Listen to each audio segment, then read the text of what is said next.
નમસ્કાર મિત્રો. વિજ્ઞાન અને ટેકનોલોજી જેટલી ઝડપથી આગળ વધી રહી છે તેટલી જ જરૂરિયાતો જટિલ માહિતીને સરળ ભાષામાં સમજાવવાની ઊભી થઈ રહી છે. જ્યારે કોઈ તબીબી અને વૈજ્ઞાનિક માહિતીને સામાન્ય લોકો કે ડૉક્ટરો સમજી શકે તેવી રીતે લેખિતમાં રજૂ કરે છે ત્યારે તેને તબીબી લેખક એટલે કે મેડિકલ ટેકનિકલ રાઇટર કહેવામાં આવે છે. આ એક એવો વ્યવસાય છે જ્યાં વિજ્ઞાન અને સાહિત્યનો સુમેળ થાય છે. તો ચાલો આજે આપણે આ આધુનિક અને બૌદ્ધિક કારકિર્દી વિશે જાણીએ. રજા અલી, સૌપ્રથમ એ જણાવશો કે તબીબી લેખક એટલે શું? તબીબી લેખક એવા નિષ્ણાત છે કે જે ક્લિનિકલ ટ્રાયલ્સ, નવી દવાઓના સંશોધનો, હેલ્થકેર પોલિસી અને મેડિકલ સાધનો વિશેના દસ્તાવેજો તૈયાર કરે છે. તેઓ વૈજ્ઞાનિક ડેટાને વ્યવસ્થિત, સચોટ અને નિયમનકારી ધોરણો મુજબ લખે છે. તેઓ ફાર્માસ્યુટિકલ કંપનીઓ અને સંશોધન સંસ્થાઓના કાર્યમાં કાર્ય કરે છે. તેઓ જ્ઞાનના સેતુ, માહિતીના શુદ્ધિકરણ કરનાર અને વિજ્ઞાનના સંચાલક તરીકેના મજબૂત સ્તંભ ગણાય છે. ઓકે, તો તબીબી લેખકની કામગીરી શું હોય છે અને તેઓ ક્યાં કામ કરે છે? તબીબી લેખકની કામગીરી વિશે વાત કરું તો નવી દવાઓના ક્લિનિકલ રિસર્ચ રિપોર્ટ્સ અને પ્રોટોકોલ તૈયાર કરવા, મેડિકલ જર્નલ્સ માટે વૈજ્ઞાનિક લેખો અને સંશોધન પત્રો એટલે કે રિસર્ચ પેપર લખવા, દવાઓના ઉપયોગ માટેની માર્ગદર્શિકા અને દર્દીઓ માટે શૈક્ષણિક સામગ્રી તૈયાર કરવી, આરોગ્ય ક્ષેત્રની વેબસાઇટ અને બ્લોગ્સ માટે પ્રમાણિત માહિતી લખવી અને ડ્રગ્સ રેગ્યુલેટરી ઓથોરિટી જેમ કે એફડીએને સબમિટ કરવાના દસ્તાવેજો તૈયાર કરવા વગેરે જેવી જવાબદારીઓ તેમની કામગીરીમાં સામેલ હોય છે.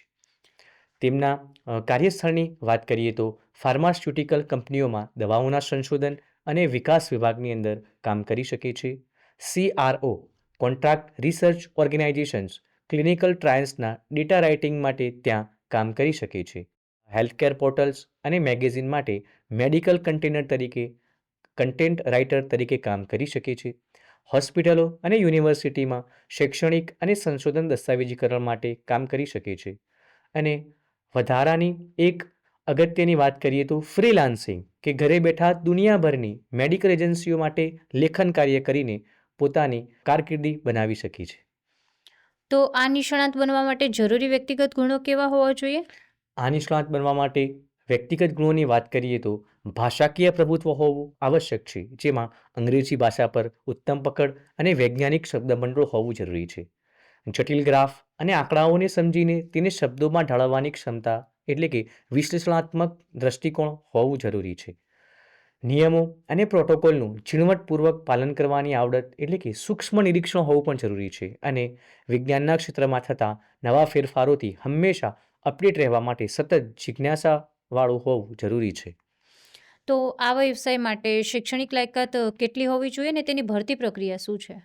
આ વ્યવસાય માટે આપણે શૈક્ષણિક લાયકાતની વાત કરીએ તો ધોરણ 12 વિજ્ઞાન પ્રવાહ બી ગ્રુપ પછી લાઈફ સાયન્સના વિષયોમાં સ્નાતક થવું જરૂરી છે. પ્રથમ તબક્કે વાત કરીએ કે MBBS, BAMS, BHMS અથવા BPharm અથવા તો બાયોલોજી અને બાયોટેકનોલોજીમાં સ્નાતક એટલે કે BSc કરવું અનિવાર્ય છે. ત્યારબાદ વિજ્ઞાનમાં અનુસ્નાતક એટલે કે MSc, MPharm, MD થયેલા ઉમેદવારોને વધુ પ્રાધાન્ય મળી રહે છે. વિશેષ કોર્સની વાત કરીએ તો મેડિકલ રાઇટિંગ કે ટેકનિકલ રાઇટિંગમાં PG ડિપ્લોમા કે સર્ટિફિકેટ કોર્સ કરી શકાય છે. તો જે તબીબી લેખક હોય છે તેમનું માસિક વેતન કેટલું હોય છે? તબીબી લેખકનું માસિક વેતન સરકારી ક્ષેત્રે સરકારશ્રીના પગાર પંચ મુજબ અને ખાનગી ક્ષેત્રમાં તેમની પ્રતિષ્ઠા અને અનુભવના આધારે હોય છે. જો કે આ ક્ષેત્રમાં કામ કરવાના કલાકો નિશ્ચિત હોય છે અને શારીરિક શ્રમ કરતાં બૌદ્ધિક શ્રમ વધુ હોવાથી ત્યાં પગાર ધોરણ ખૂબ ઊંચું હોય છે. તો આ ક્ષેત્રમાં પ્રગતિના અવસરો આગળ જતા મળી રહે છે? જી હા, આ ક્ષેત્રમાં પ્રગતિના અવસરો વિશે વાત કરીએ તો senior medical writer, regulatory affairs manager, scientist, communication director અને મેડિકલ ઓડિટર જેવી પોસ્ટ પર આપણે વિવિધ અવસરો મળી રહે છે. શું આ ક્ષેત્રમાં અભ્યાસ માટે શિષ્યવૃત્તિ કે કોઈ યોજનાનો લાભ મળી શકે છે?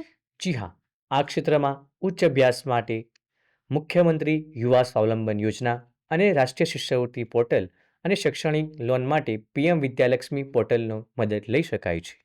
તો મિત્રો, આપણને રજાલીએ મહત્વપૂર્ણ માહિતી આપી છે. તે સિવાય આ સંદર્ભે સફળ થયેલા મેડિકલ રાઇટર્સની સાફલ્યગાથા અને વધુ માહિતી માટેની ઓફિશિયલ વેબસાઇટ તમે આ વિડીયોના ડિસ્ક્રિપ્શન બોક્સમાંથી મેળવી શકો છો. આશા છે કે આ માહિતી આપને ઉપયોગી થશે. ધન્યવાદ.